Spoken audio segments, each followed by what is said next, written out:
How is everyone doing tonight? I am doing great. It is Thursday, currently 9 o'clock Central Time. It is October the 13th. This is PLAR History and Geography live right now here at WASA in Silicon. Once again, my name is Jonathan and I am a teacher for this course. We are in term 1A, week number 6. You can get a hold of me at any point, anytime. Give me a call during my office hours, my cell on evenings, on weekends. Send me an email, and you can always find me on Facebook as well. Again, if you want to listen in to tonight's class and participate, just call the WASA Studio, either at your Learning Center at home. Log on to Smart Bridget if you have access to internet, so you can see what's going on as well, either at home or at your Learning Center. I got an announcement to make before we begin tonight's class. So next week, I'm going to write this out. So next week, week number 7, Bonnie is traveling to a northern community, I believe Wagamel. So she has asked me if I can switch class, and obviously I have said yes. So next week will be the following. So Monday,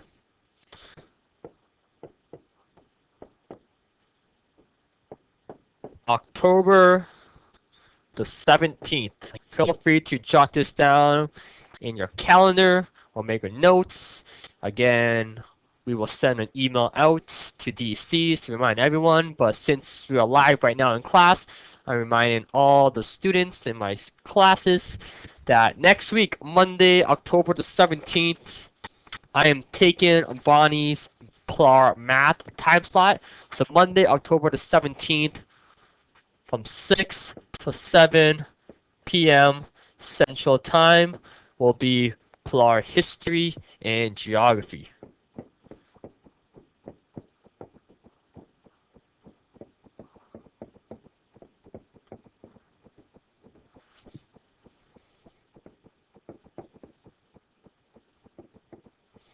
And then, which means that the following day on Tuesday,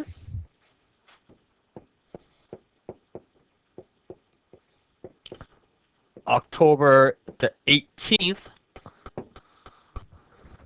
Bonnie will be taking my time slot.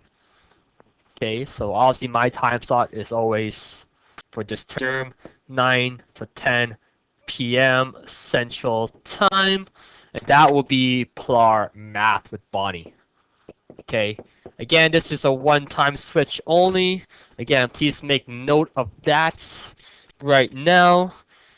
Circle it on your calendar, write it on your hand, write it on a sticky note, do whatever they need to do to make note of it. So again, next week, week 7, Monday, October the 17th, from 6 to 7 p.m. Central Time, I'll be taking Bonnie's slot, and it will be PLAR History and Geography. And then the following day, Tuesday, October the 18th, Bonnie will be taking my time slot from 9 to 10 p.m. Central Time for PLAR Math. Okay. Again, if you're confused or have any questions in regards to that time slot switch, give myself a shout, give Bonnie a shout, and we'll clarify that. But again, this is just a one-time switch only for next week, and the remainder of the week will be the same. So in regards to PLAR History and Geography, my class will be together again on Thursday, a week from today. Okay, so next week, History, Geography, Monday, and Thursday. Okay, don't miss it.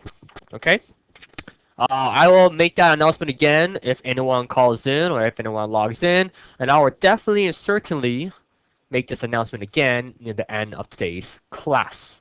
Okay, are there any questions in regards to that? Again, emphasizing again for everyone, all my students, all Bonnie students for math. Again, Monday, October 17th, 6 to 7, History, Geography. Tuesday, 9 to 10, Math with Bonnie. Alrighty? Good stuff. All right, back on track. So that's all the exciting announcement I have for now. So let's refocus and let's get back on track. Last class on Tuesday, we started lesson number 4. The second half of this course, we looked at geography. Geography, lesson number 4. Again, more specifically, we looked at human geography. Again, geography lesson 4 starts on page 28. Today, we are going to continue evaluating, assessing, and exploring human geography for lesson number 4, and so forth. Okay, so again, last week we talked about human geography. We defined it. Again, there's lots of definitions. We looked at economic geography. We looked at what is a trade surplus. We looked at NAFTA, free trade, in greater details in terms of its pros and cons. We looked at human rights. And then we went over assignment number 9, those questions. Okay? So we're basically just going to continue where we left off from last class. So let's get to some of the topics that we will be looking at today. So again, your learning goals, like always.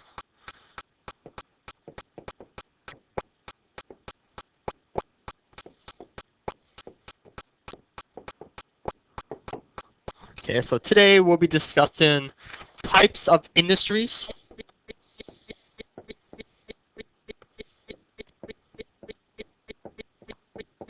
In terms of what kind of jobs and what kind of categories they all fall under. We'll be defining urban geography.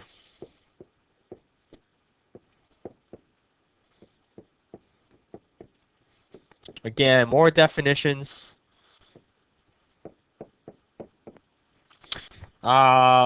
Quality of life, what that kind of means.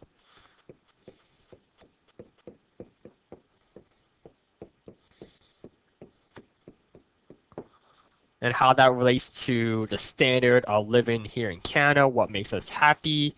We'll define military geography, the last subsection in terms of human geography that we're going to look at in terms of this course.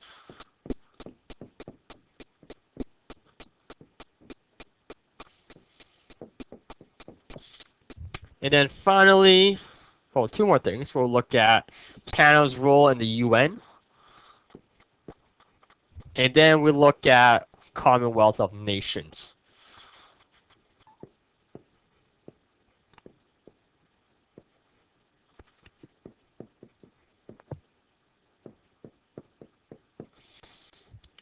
So again, these are some topics that we'll be discussing, defining. But again, our learning goals and our expectation after this class is to look at human, political, and cultural branches of geography, how they relate to one another in terms of people, space, the land, and so forth. And then students will be able to understand how they relate and connect themselves to the land, to other people around the world, geography in regards to urbanism and militarism geography. Okay? Boom. Let's get started in terms of defining these definitions. So, types of industries. Types of industries. Again, this all starts on page 33 in your textbooks. Again, hopefully everyone has their textbook. They can flip to page 33. Follow along, highlight notes as we go through these slides and terminology. So there are 3 types of industries that we'll be looking at and defining. 1, primary. 2, secondary. And thirdly, and 3, tertiary industries. Okay, so these are the 3 industries that we'll be looking at and defining. But before we do that, someone just called in. And once again, it is Fort Hope. Hi, Fort Hope. Hi, it's Isabel on my phone. Hi, Isabel. How are you tonight? I'm good. Excellent.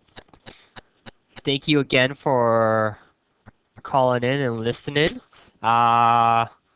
Just want to make an announcement before I go any further in regards to next week's class. So next week, Bonnie and myself are switching time slot. So if you want to make note of this, you can. So I will be having my class on Monday, October 17th from 6 to 7 Central Time, and I'll be History Geography. And then Bonnie will be taking my time slot on Tuesday from 9 to 10 Central Time. That'll be PLAR Math. Okay, so we'll just flip in and switch in Monday and Tuesday with myself and Bonnie. Again, whether or not you're taking Bonnie's PLAR Math and so forth. Okay, so again, just a little switch with Bonnie and myself because Bonnie is traveling, and obviously I don't have any commitments, doesn't affect my slot, so we have switch, and everything's good to go. Alrighty, so again, I just want to make that announcement for Isabel. And that. Okay. So how's your assignment coming along, Isabel? They're coming. They're coming good? Along. They're coming along, that's good. Yeah. I do notice that you are working on other PLAR courses. I think you work. Yeah. I think you're currently really far in math, if I'm not mistaken. I think that's the. Yeah. I think I'm almost done. Yeah, I think I looked on the spread. Lessons.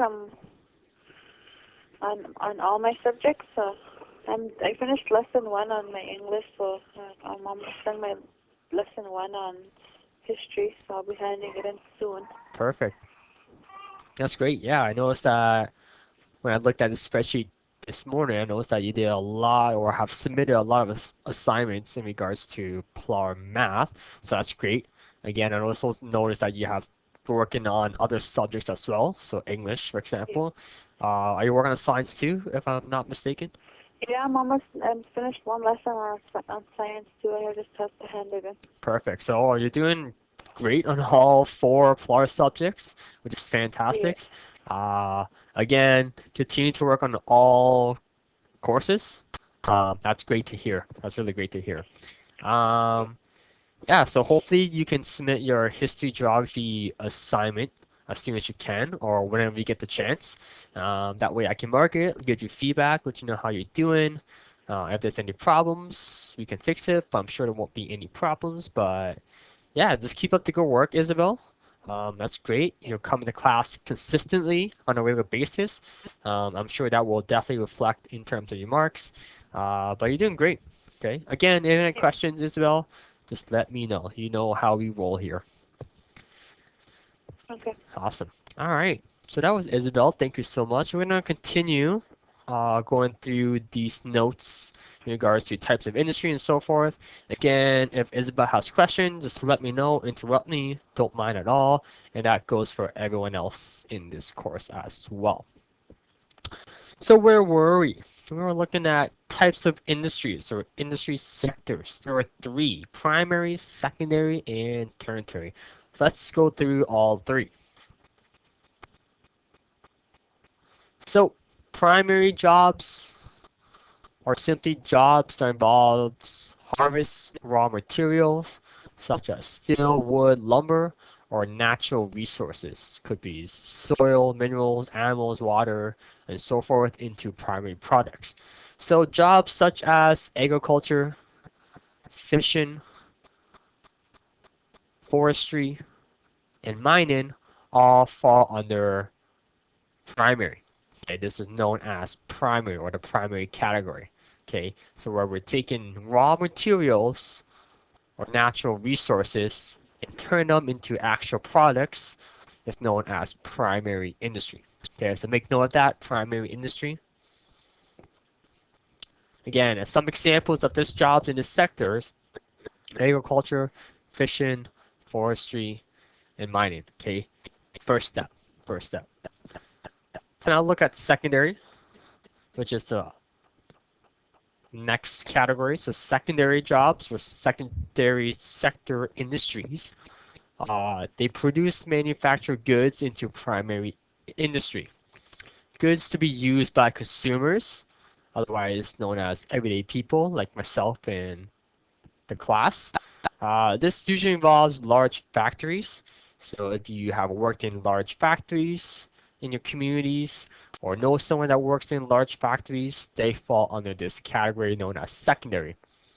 So manufacturer, processing food, construction, building, processing food, all fall under secondary. All fall under secondary. So again, we're taking that primary product and now we're taking that and turning it into a product.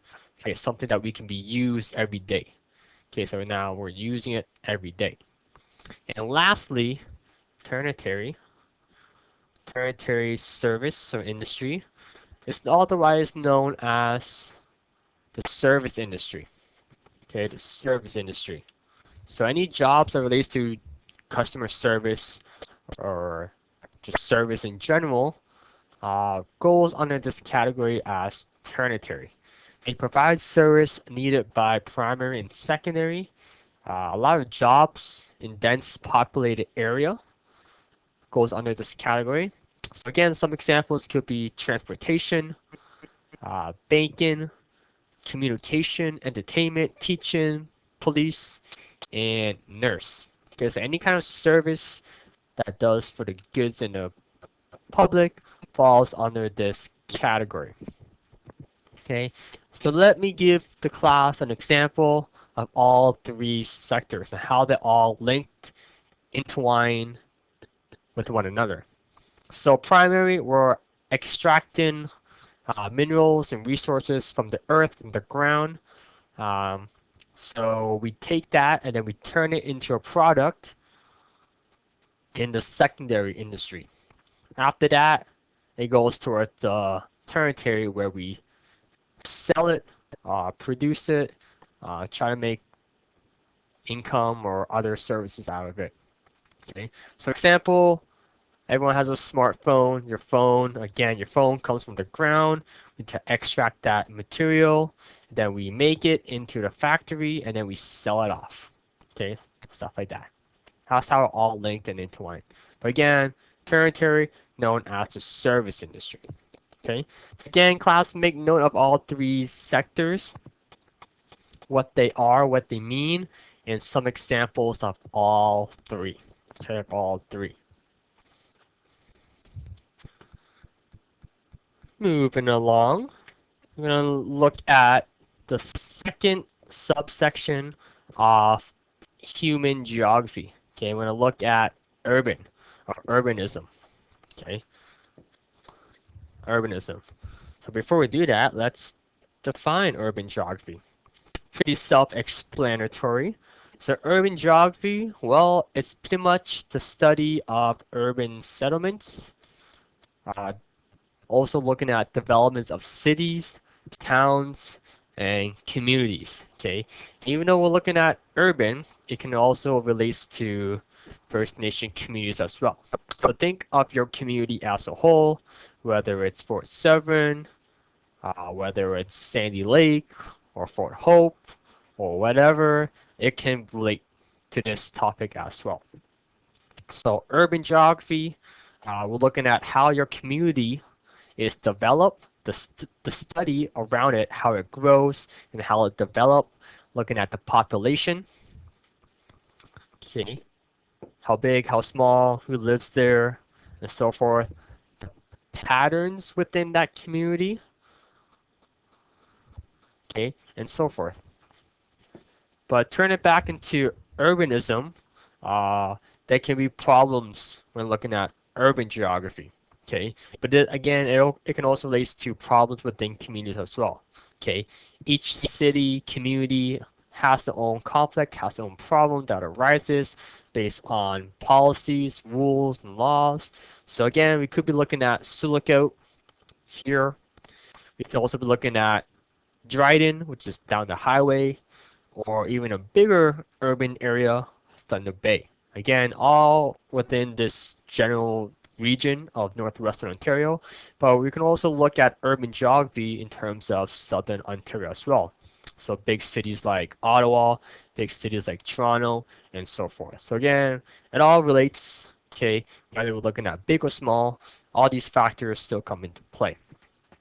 So again, urban geography is defined as studying the settlements, how that city, town, and community develop, looking at the population, patterns within a city and community, and so forth. So basically, how people live in, what they need, what they like, and how it all affects their lifestyle.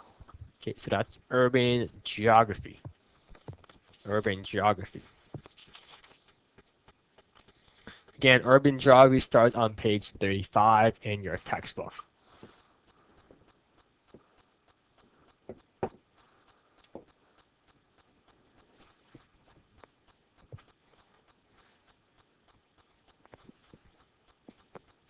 Next topic that I'm going to quickly discuss is something called ecological footprints. An ecological footprint is the amount of productivity in terms of land required to support life of an individual, country, or business. Okay, that's an ecological footprint. Well, when looking at urban geography, we're looking about how the urban area grow. Again, if it's continuing to grow, we need to expand the land.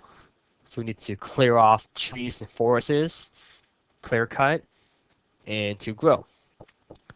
And with that, more people will come and live, and in a way, it could increase the price as well.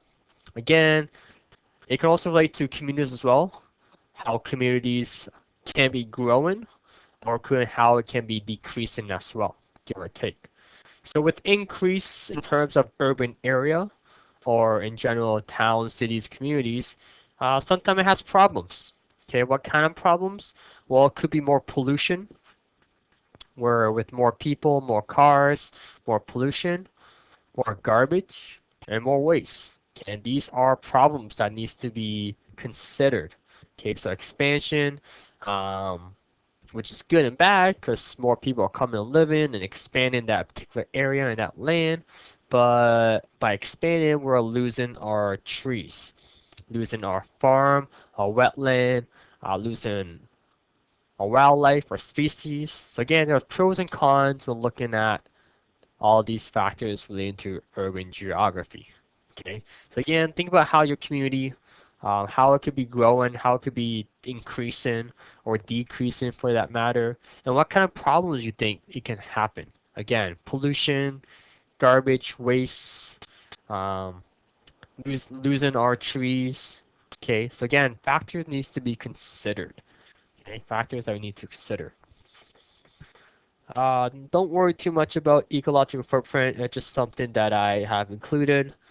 But again, urban geography is what we really need to focus on. Next topic, at the bottom of page 35.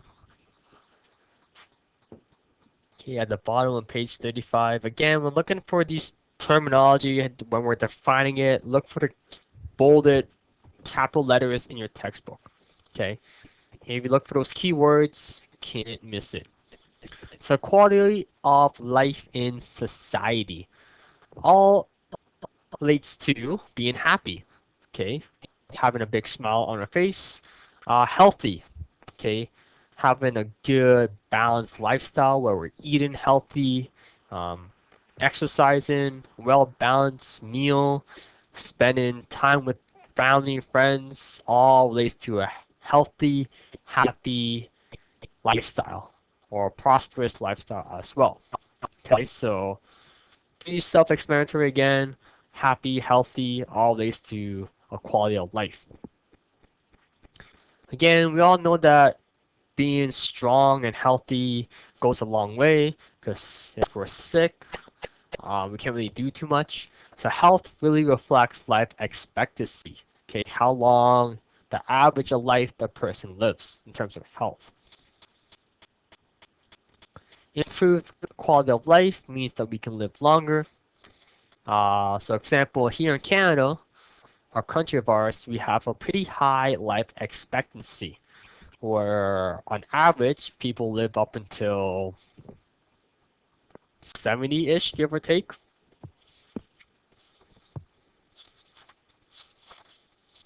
So much higher than other countries.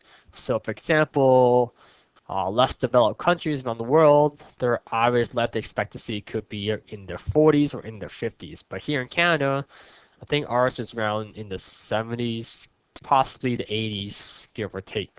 Okay, so again, take that into account. Don't be mad, don't be angry, don't be sad, don't be discouraged. Be happy, be healthy. All that relates into a longer, a more quality style of life in society. Okay, keep that in mind. So relating that back into our country, Canada, Canada is a slow growing population. So even though we have lots of immigrants coming in, but our population is slowly growing. Okay, not many families are having a lot of children, like back in the day during the baby boom periods in the 60s. We're a slow growing population. Again, Canada's population is roughly around 36-ish million, 35 to 36 million, give or take. And that number is probably going to be consistently the same throughout the decades coming ahead. Again, why? Again, fewer children are being born. Again, we don't see families with 6, 7, 8 plus children, give or take. Well, some still do, but most family nowadays only have 1 or 2 child being born. Again, Canadians are living longer. Again, higher quality of life. Again, like you mentioned, most Canadians live up until the age of 65 plus, sometime in the 70s, around 80s, give or take. Why is that important? Well, factors that leads to that is education and healthcare. Okay, so education is great, where we learn, become flexible and critical thinkers, how we become improve our literacy skills and how we can articulate our thinking. Also, education is a big factor to all these factors in terms of quality of life and living in Canada. And healthcare. Healthcare, something that we as Canadians take really for granted. Free healthcare, we don't really have to pay a cent for our healthcare, so that's a factor as well. Again, some countries around the world have to pay for the healthcare. We don't. So again, something that we really take for granted. So these two main factors, education, schooling, and healthcare, helps Canadians to have a better lifestyle, lived experience based on what we need, and all that leads to a healthy, happier lifestyle.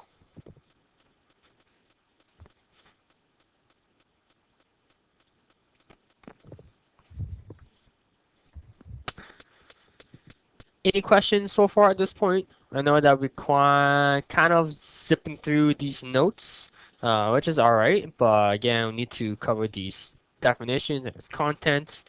Guys, we need to look forward to lesson number 5 next week. Okay, cool.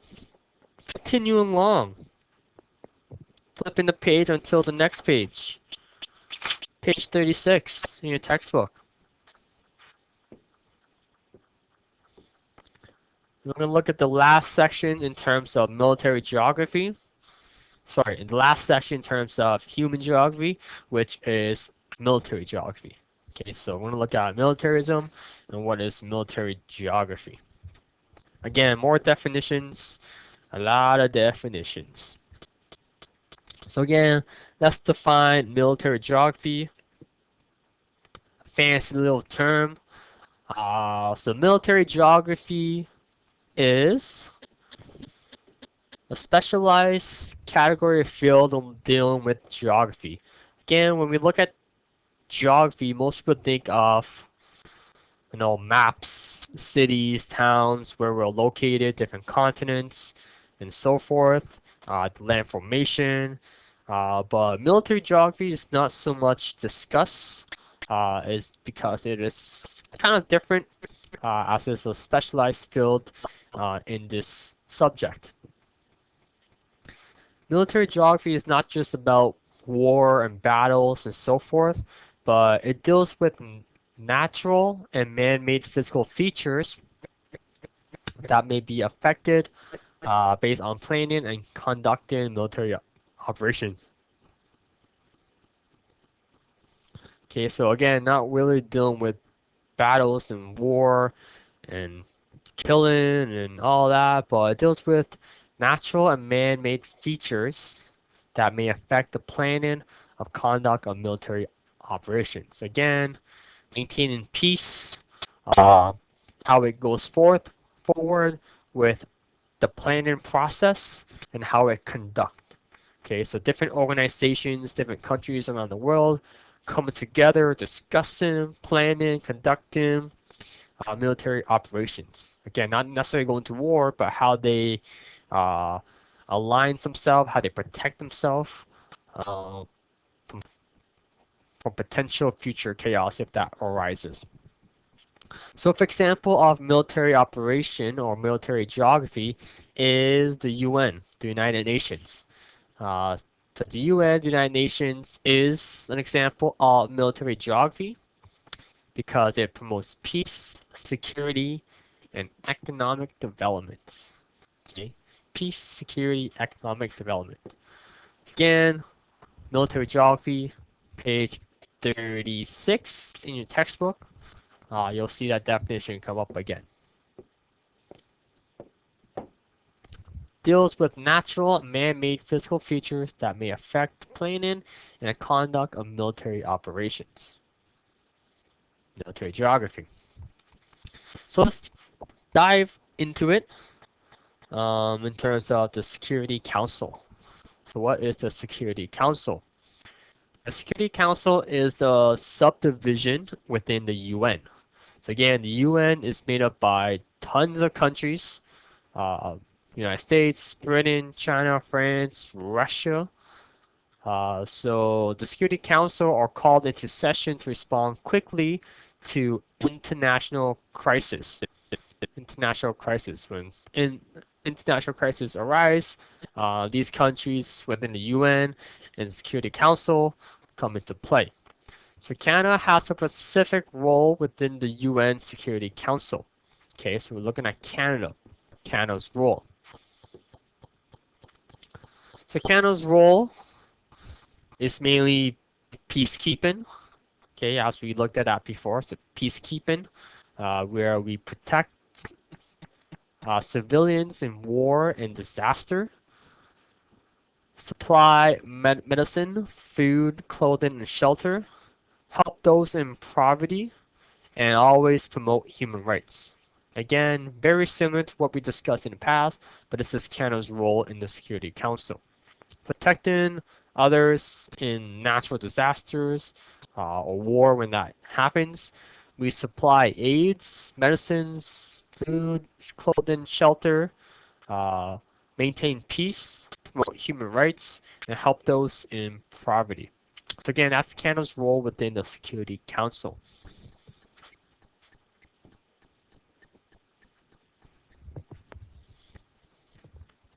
And that's all on page 36 as well.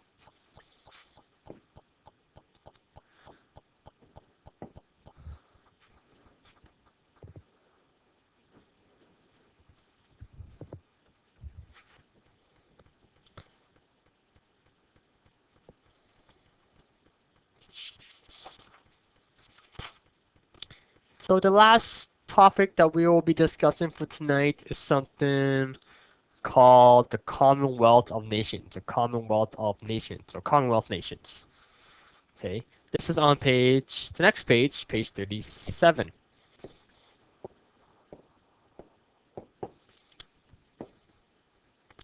Again, some of us may have heard of nations that fall under the Commonwealth, but what does that actually mean specifically? Well, Commonwealth of Nations, or Commonwealth nations, are countries that have an independent sovereign state that was formerly a territory of the British Empire. What does that mean? Well, a country that was once controlled and ruled by the British Empire is considered a Commonwealth of Nations. Commonwealth nations.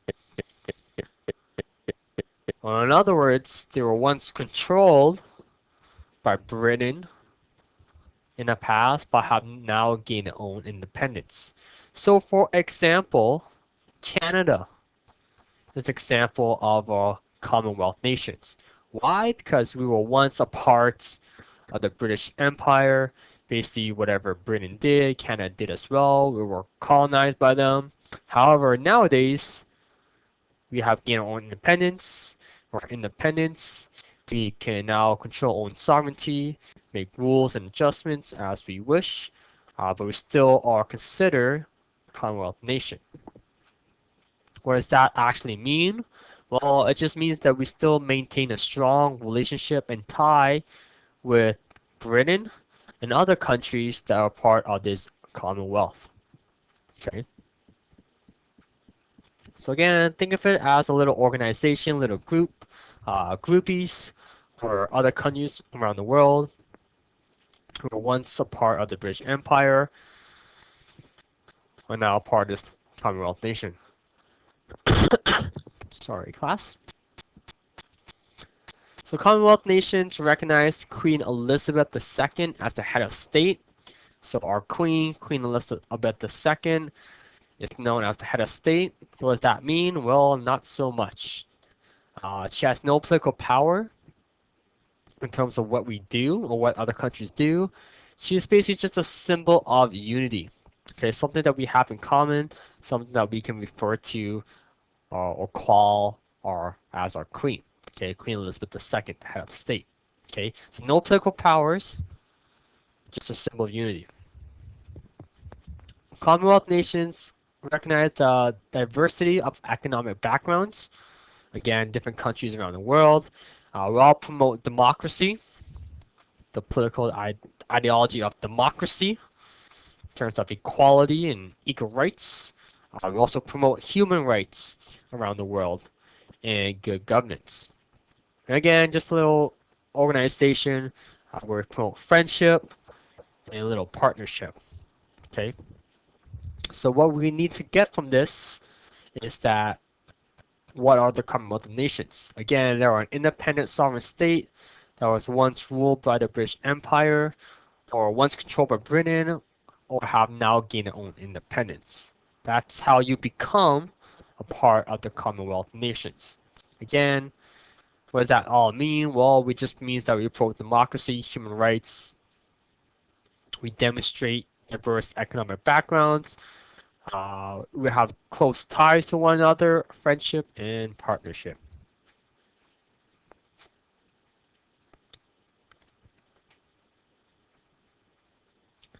So on my screen, I have a little map of the world, and whatever's highlighted in dark blue. Okay, so we see Canada for sure. We definitely see the UK for sure, are a part of the Commonwealth of Nations. We also see parts such as Australia, India, parts of Southern Africa, again, are all once ruled by Britain, part of the British Empire, but all have now gained their own independence. Okay, so again, wherever it's highlighted in dark blue are part of the Commonwealth of Nations.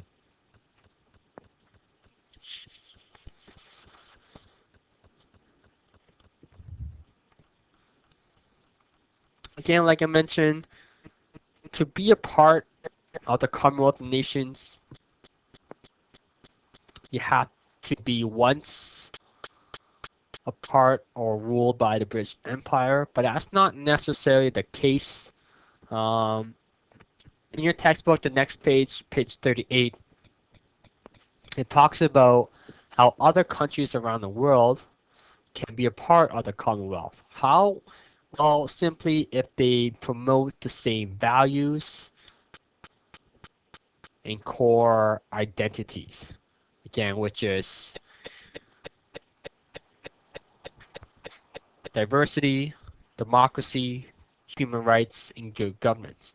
So if a countries meet those requirements, such as economic diversity, democracy, human rights, they can be a part of the Commonwealth of Nations. So a lot of countries around the world can technically be qualified under the Commonwealth of Nations, even though they were not ruled by Britain.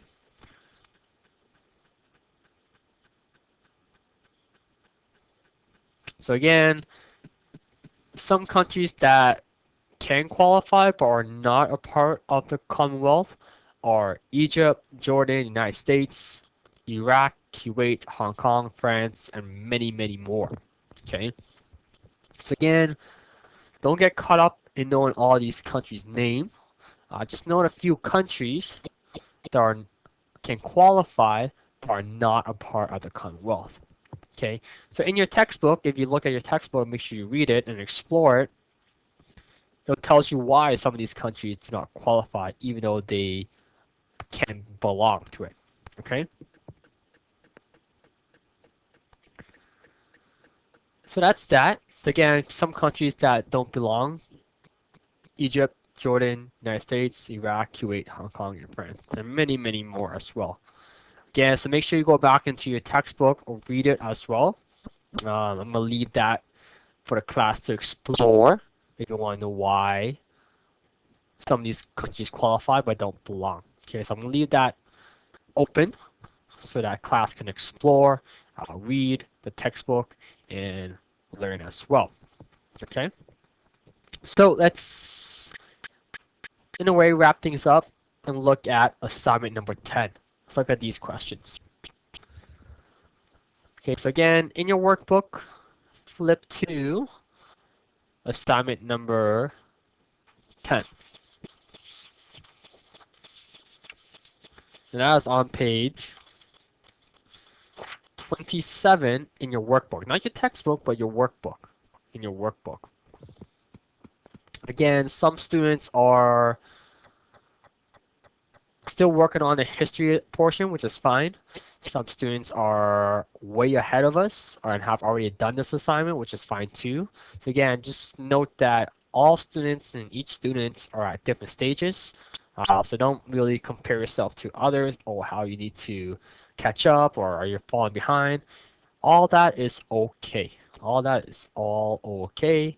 Again, I understand that a lot of students are working on other courses as well, trying to finish up, and other factors as well. But again, please continue to work on all of your assignments. Again, especially PLAR, history, and geography. Don't forget about our course as well. Alright, does everyone have assignment 10 open? Question number 1, what is the primary industry? Again, define it. Give examples. Okay, so don't just define it, but also give some examples as well. Question 2, what is secondary industry? Again, define it, what it is, and give examples. Okay, give example. All these questions are worth 2 marks. Next question, question 3, what is tertiary industry? Again, and give examples. So those should be all easy 6 marks. So basically, defining and explaining all 3 industry sectors and giving examples of each one. Okay, so feel free to give 1 or 2 examples. Don't have to go through all the lists. Okay, so just note a few. Question number 4. What is urban geography? Okay, so again, define it. Tell me what it is. You can even state how it relates to your community and so forth. But what is urban geography? What are we looking specifically in urban geography? Okay, so the study of cities, towns, communities, the study of how the population grows or decreases, and other factors as well. So urban geography. Question 5, what is quality of life in society? What does that mean? Okay, quality of life. Okay, what does that mean, quality of life? So what makes us happy? Okay, and if we're happy, what factors come out of it? Okay, So what is the quality of life in society? Again, all these questions that are asked in your workbook, we have talked about it in today's class, and obviously it is definitely in your textbook as well. And in addition, you can also use other academic resources as well to help expand your thinking and knowledge. Internet's there's other textbook possibly at your learning center that you can definitely use as well. So again, don't just be restricted to your textbook. This textbook is great. It tells you the answers, but you can also go up and beyond as well. Question 6. What is military geography? Again, define it. What is military geography? Again, full complete sentences. So military geography is da da da. Military geography is looking at da da da da, and so forth. Okay, sentences and details. 7. What is Canada's role in the UN Security Council? Okay, Canada's role within the Security Council. Okay, so again, the UN is made up of numerous countries. There is a subdivision or group within the UN known as the Security Council. Again, Canada is a part of all that, but what is Canada's specific role within the UN Security Council? Okay, what do we do? Okay, 2 marks. And lastly, number 8, question number 8, deals with the Commonwealth nations or countries. Okay, so describe the Commonwealth of countries. Okay, so describe it.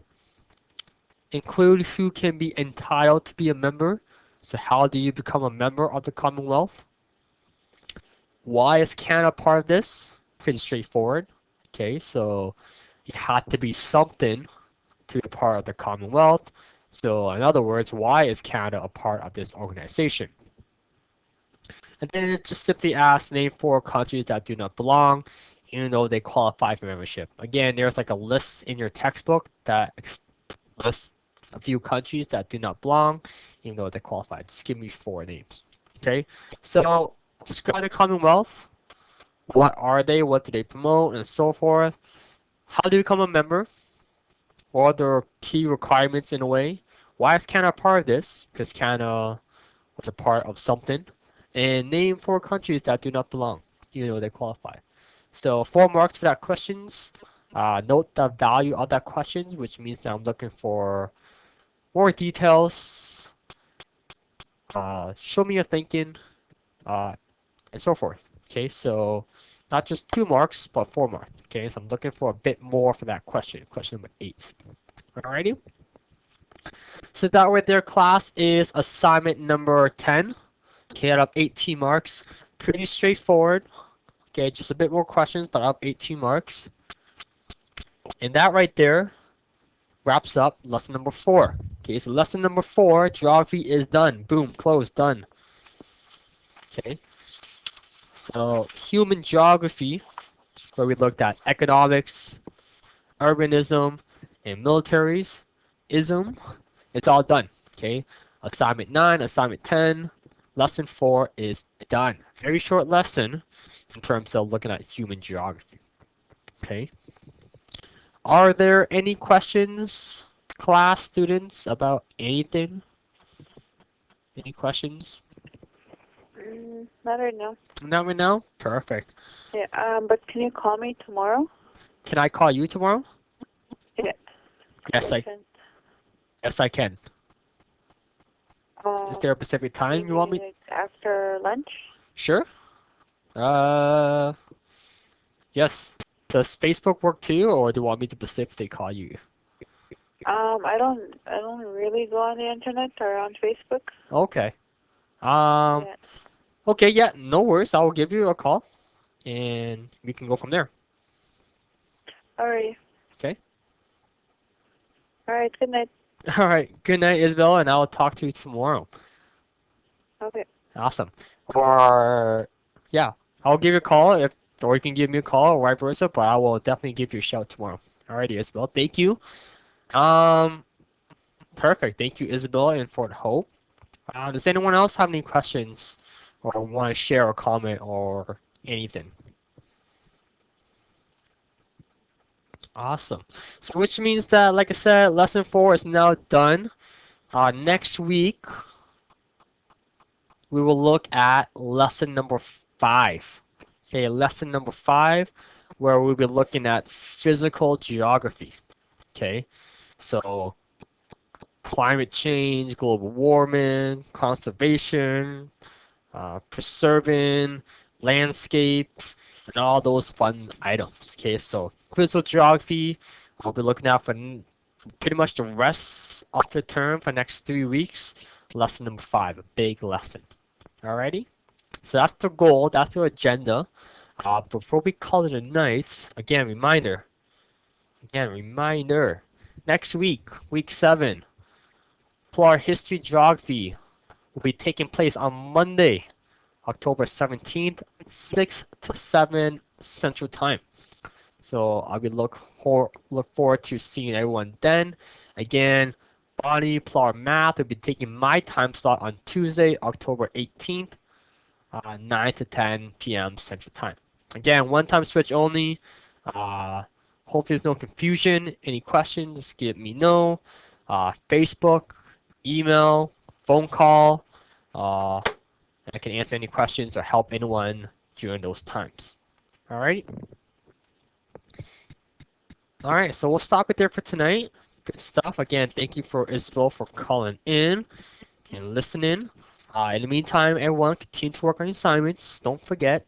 And I will talk to everyone soon. Have a good night. Thank you.